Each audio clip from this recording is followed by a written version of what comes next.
नमस्कार दोस्तों, बहादुरगढ़ का एक बच्चा कुणाल शर्मा की कहानी पिछले कई दिन से चर्चा में है और इसका कारण ये है कि कुणाल के जो परिजन हैं वो ये मानकर चल रहे थे, दिल्ली के हॉस्पिटल से उनको जवाब मिल चुका था कि ये बच्चा अब दुनिया में शायद सरवाइव नहीं कर पाएगा। इसके बाद उस बच्चे को रोहतक के कोइनस हॉस्पिटल में लाया गया और आज संयोग से वो डॉक्टर हमारे साथ हैं जिन्होंने कुणाल शर्मा को ये दोबारा जिंदगी देने का काम किया है। आज हम डॉक्टर वरुण नरवाल से पूछेंगे कि कैसे कुणाल का इलाज किया, उसकी दिक्कतें उसमें क्या क्या थी और ये कैसे संभव हो पाया। डॉक्टर साहब, आपका स्वागत है। हाँ जी, धन्यवाद आपका। और मैं दर्शकों को ये बताना चाहूँगा कि कुणाल 6 साल का जो बच्चा था, दिल्ली में उसका शुरू में इलाज चला जी, और उसके बाद डॉक्टरों ने शायद ये कहा कि बच्चे की हालत बहुत गंभीर है और ये इसका बचना मुश्किल लग रहा है, तो उसके माँ बाप उसे बहादुरगढ़ वापस लेकर आए जी। और बहादुरगढ़ से डॉक्टर साहब हैं जो पीडियाट्रिक के, उनने मुझसे रात को बात की और फिर मैंने उसके फादर से बात करके बच्चे को काइनोस में शिफ्ट कराया जी। और जब बच्चा काइनोस पहुंचा तो इमरजेंसी में आईसीयू की टीम द्वारा अटेंड किया गया। बच्चे की हालत वाकई में बहुत गंभीर थी। अच्छा। और हमने माँ बाप को यही बताया कि 10-15% उम्मीद है बचने के इस स्थिति में। जी। माँ बाप ने इलाज को जारी रखने के लिए हमें बोला। हमने इलाज कंटिन्यू शुरू किया, को वेंटिलेटर पे, सांस की मशीन पे डाला गया और आईसीयू में शिफ्ट किया, पीडियाट्रिक आईसीयू में। और इनिशियली जब बच्चे की जांच की गई तो उसमें पाया कि बच्चे के सारे मेजर ऑर्गन्स अफेक्टेड थे। अच्छा। और हार्ट वगैरह सब कुछ हाँ जी, दिक्कत में थे। जो दिल का पंपिंग था वो फंक्शन सिर्फ 15% था। अच्छा। इनिशियली बच्चा शॉक में था, ब्लड प्रेशर नहीं था उसका कुछ भी। लीवर, गुर्दे, उसका लीवर और गुर्दे भी अफेक्टेड थे अच्छे खासे। उसका पेशाब जो है कम बन रहा था इनिशियली, लेकिन अगले 24 घंटे में ही जब सारी जांचें हमने की तो हमें पता लगा कि बच्चे को टाइफाइड ना होकर MIS-C। डॉक्टर साहब, 1 मिनट में यहाँ रोकना चाहूँगा आपको। सबसे बड़ी बात यह है कि परिजनों को भी ये जानकारी नहीं थी। उन्होंने हमें जो जानकारी दी कि बच्चे को टाइफाइड था। अब आप एक नई चीज़ का नाम ले रहे हैं, MIS-C, तो मैं चाहूँगा कि आप हमारे दर्शकों को ये बताइए MIS-C है क्या। MIS-C जो है, इसकी फुल फॉर्म है multi system inflammatory syndrome in children. और ये इसकी जो लहर है, ये जो केसेस सामने आ रहे हैं, जो कोविड के जो केसेस हैं, कोरोना के बच्चों में ज़्यादातर केसेस में ये सामने आया है कि बच्चों में जो भी कोविड इन्फेक्शन हो रही है वो उस समय वो ज़्यादातर एसिम्प्टोमेटिक रहते हैं, उनमें लक्षण नहीं आते या हल्का फुल्का बुखार या खांसी जुकाम होता है। लेकिन उसके 4 से 6 हफ्ते बाद बच्चे अस्पताल में आते हैं विभिन्न लक्षणों के साथ, जिनमें बुखार आना, तेज़ बुखार आना, उल्टी होना, पेट दर्द होना, और ये कंटिन्यूस सिम्टम उसके बाद बनते हैं। हाँ जी, 4 से 6 हफ्ते बाद कोविड की इन्फेक्शन के 4 से 6 हफ्ते बाद। तो परिजन भी ये नहीं समझ पाते या रूटीन में जो डॉक्टर हैं वो भी ये नहीं समझ पाते होंगे कि ये बीमारी, हाँ जी, बिल्कुल कोविड की बीमारी है। बिल्कुल। हमारे जो पूरे देश विदेश से जो खबरें आ रही हैं, जो आर्टिकल्स और पेपर रिसर्च आर्टिकल्स सामने आ रहे हैं, जो हम स्टडी कर रहे हैं, उसमें ऐसा आ रहा है सामने कि ये सिर्फ हरियाणा या देश में नहीं, भारत में नहीं, पूरी दुनिया में ये MIS-C के बच्चे केसेस सामने आ रहे हैं, जिसमें विभिन्न अंगों पे असर आता है। ये इम्यूनिटी रिलेटेड प्रॉब्लम है। अच्छा।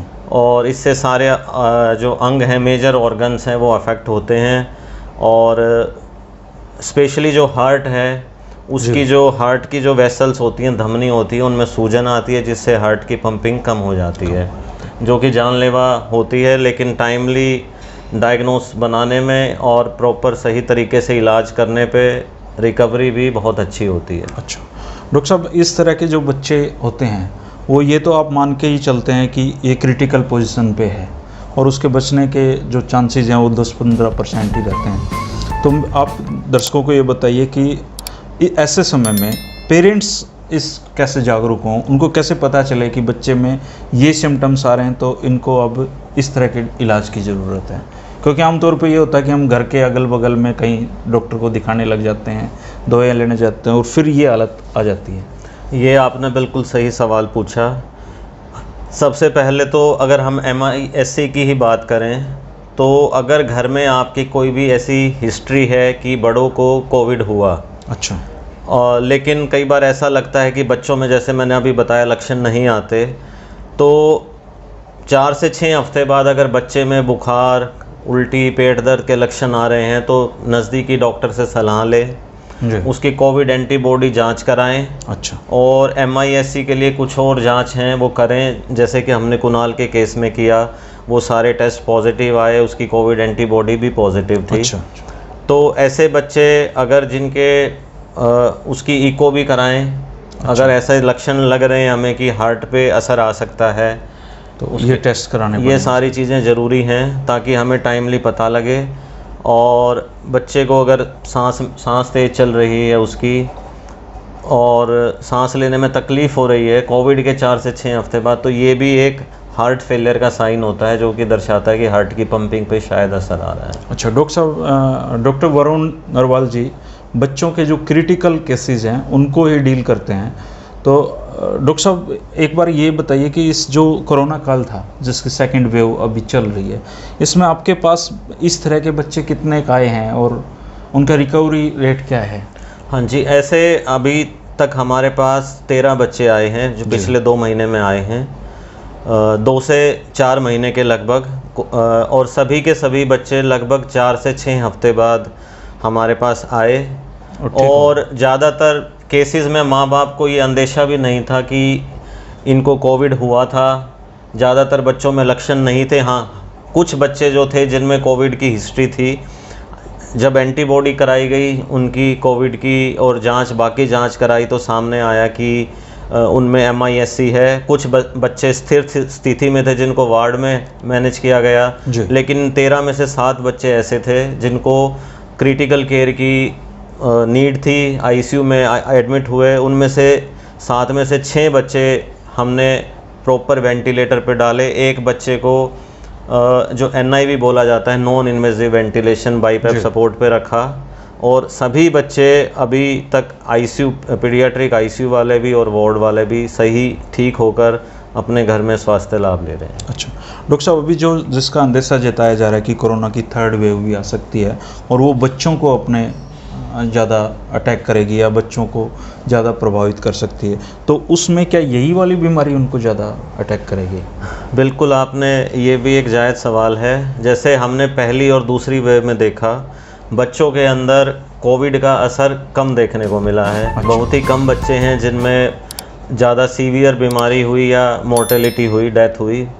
और आगे भी जो लगता है जैसे कि शायद ऐसा ही रहे, लेकिन हमें अपनी तैयारियां पूरी करनी चाहिए, और जो MIS-C है उसके लिए जागरूक होना बहुत ज़रूरी है जी। क्योंकि ये भी अगर समय पे हम इसको नहीं पकड़ेंगे तो ये भी जानलेवा साबित हो सकती है बच्चों के लिए। ये थे डॉक्टर वरुण नरवाल जी जो कोइनस हॉस्पिटल में क्रिटिकल जो बच्चे हैं उनका इलाज करते हैं, और ख़ास बात यह है कि ये सेना से रिटायर्ड मेजर हैं और सेना को देश के जो हमारे जवान हैं उनके बच्चों की देखभाल भी डॉक्टर साहब ने कई साल तक की है। डॉक्टर साहब, आप अभी जो बच्चों की देखभाल कर रहे हो और बच्चों को नई ज़िंदगी दे रहे हो, इसके लिए हम आपका बहुत शुक्रिया अदा करते हैं और उम्मीद करते हैं कि आप बच्चों की इसी तरीके से सेवा करते रहेंगे। बहुत बहुत धन्यवाद आपका। और कुणाल के केसेस में तो ये एक आप उदाहरण ही बन गए हो कि कैसे एक बच्चा जिसको परिजन ये सोच लिया था कि ये तो अब दुनिया में नहीं है, उसको आपने दोबारा ज़िंदगी देने का काम किया है। इसके लिए हम आपका बहुत धन्यवाद करते हैं। और दर्शक भी कमेंट करें कि डॉक्टर वरुण नरवाल जी के काम को देखकर, इनसे बात करके आपको कैसा लगा है। बच्चों की बीमारी से रिलेटेड अगर आपका कोई सवाल हो, पोस्ट कोविड के बाद बच्चों में क्या असर हो रहा है या घर में ऐसा कोई बच्चा है, तो आप वरुण नरवाल जी से कमेंट करके राय ले सकते हैं। ये उसके लिए ज़रूर समय निकालेंगे। शुक्रिया डॉक्टर साहब। धन्यवाद। मैं आखिर में जाते हुए एक बात और ज़रूर कहना चाहूँगा कोविड के बारे में। जो 3rd वेव की हम बात कर रहे हैं तो उसमें हमें अभी भी, जैसे हमारे देश में केसेस कम हो रहे हैं, लेकिन हमें सावधानी बरतनी, और जो कोविड का प्रोटोकॉल है जिसमें हमें मास्क लगाना और सोशल डिस्टेंसिंग मेंटेन करना, हैंड वॉशिंग करना, इसको हम कभी ना भूलें और रेगुलर करें। इसी से हम थर्ड वेव से बच सकते हैं। और एक बात मैं ये कहना चाहूँगा कि क्रिटिकल केयर में एक टीम वर्क की बहुत ज़रूरत है। तो हमारे कायनोस अस्पताल की जो आईसीयू की क्रिटिकल केयर की टीम है, उसका पूरा योगदान। उसने पूरा योगदान दिया और जी जान से बच्चे को बचाने के लिए कोशिश की, और जिसका रिज़ल्ट हमारे सामने है। शुक्रिया। धन्यवाद। नमस्कार।